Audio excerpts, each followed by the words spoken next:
नमस्कार। राजस्थान सरकार की आबकारी नीति है दोगली मार, ठेकेदारों ने लगाया है आरोप। राजस्थान की आबकारी नीति पर शराब ठेकेदारों ने उठाए हैं सवाल।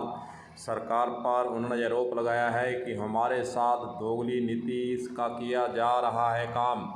पहले भी शराब ठेकेदार हनुमानगढ़ में धरना प्रदर्शन कर चुके हैं और आयुक्त आबकारी के स्तर से शराब ठेकेदारों के साथ कई तरह की हो चुकी हैं बैठकें, लेकिन इनकी मांग को किया गया है दरकिनार। अभी तक जो मांग पत्र इनके द्वारा दिया गया था उस पर नहीं हुआ है काम।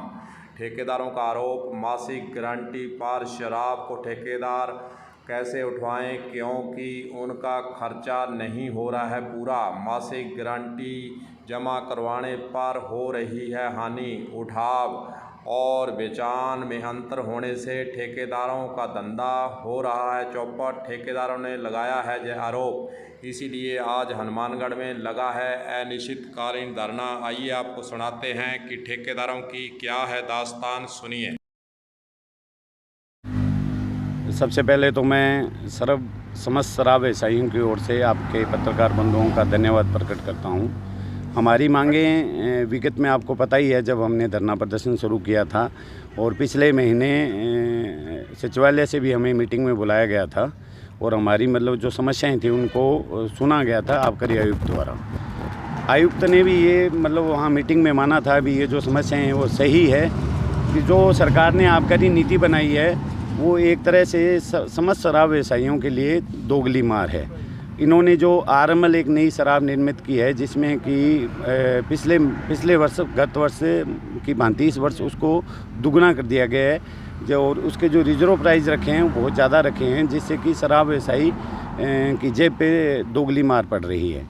इन मार के देखते हुए शराब व्यवसायी घाटे में जा रहा है। शराब व्यवसायियों को अब ये कंडीशन आ गई है पिछले मंथ जो अपनी मासिक गारंटी, अब मासिक गारंटी का मैं बताना चाहूँगा कि शराब व्यवसायी जब दुकान उठाता है तो उसके लिए मासिक गारंटी प्रयोजित की जाती है जो कि उसको उठानी होती है, चाहे वो शराब बिके या न बिके।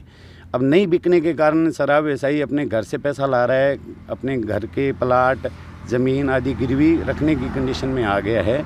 इस कंडीशन को देखते हुए हम समस्त हनुमानगढ़ के समस्त शराब व्यवसायियों ने ये निर्णय लिया है कि जब तक ये दोगली नीति सरकार बदलेगी नहीं, शराब व्यवसायियों की तरफ सही सुझाव प्रकट नहीं करेगी, तब तक हमने ये धरना प्रदर्शन चालू किया है। धरना प्रदर्शन करने का हमारा तात्पर्य है और हमारा सरकार को सीधा संदेश है कि जब तक आप हमारी मांगें नहीं मानोगे, जब तक हमें लाभ नहीं होगा। भी कोई भी व्यवसायी अपना कार्य करता है तो लाभ की इच्छा से करता है। लाभ की इच्छा ये नहीं है कि बहुत ज़्यादा अच्छी वो व्यवसाय तो कम से कम चले, भी रूटीन की जो प्रतिक्रिया वो चलती रहे। अब रूटीन की प्रतिक्रिया को भी सरकार ने ख़त्म कर दिया है और समस्त शराब व्यवसायी हनुमानगढ़ दुकानें चलाने में असमर्थ हैं।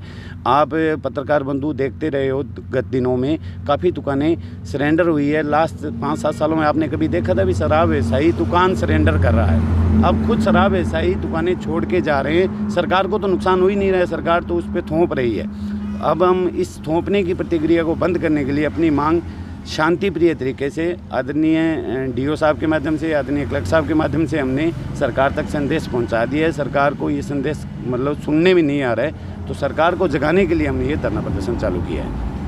सरकार की जो आबकारी नीति है उसमें जो हमारे लिए 50% आरएमएल फिक्स किया है, वो शराब ग्राहक उसको खरीद ही नहीं रहा है क्योंकि वो 3100 रुपये की पेटी आती है और वो बहुत महंगी शराब है और स्वास्थ्य के लिए भी उनको सूट नहीं कर रहा है। तो सरकार की जो ये आरएमएल है ये फेल होती नज़र आ रही है, ये 20% भी नहीं बिक रही। तो हमारी सरकार से मांग है भी इस आरएमएल को कम कर दें ताकि ये जो वित्तीय सत्र है हम चला सकें, दुकानें चला सकें। इस बार क्या हुआ, RSDCM ने भी बोली लगाकर दुकानें ली थी पर वो तो छोड़कर भाग गई, वो भी दुकानें नहीं चला पाई, तो हम कैसे चला पाएंगे? तो हम आपके माध्यम से, पत्रकार बंधुओं के माध्यम से कहना चाहते हैं कि इस आरएमएल को कम करें ताकि सभी शराब लाइसेंसधारी इस दुकानों को चला सके। धन्यवाद। अब देखने वाली बात कि क्या सरकार के स्तर से शराब ठेकेदारों के द्वारा जो आरोप लगाए गए हैं उन पर कुछ कर पाते हैं या नहीं। कलम न्यूज़ के लिए गुरदेव सिंह सैनी की रिपोर्ट।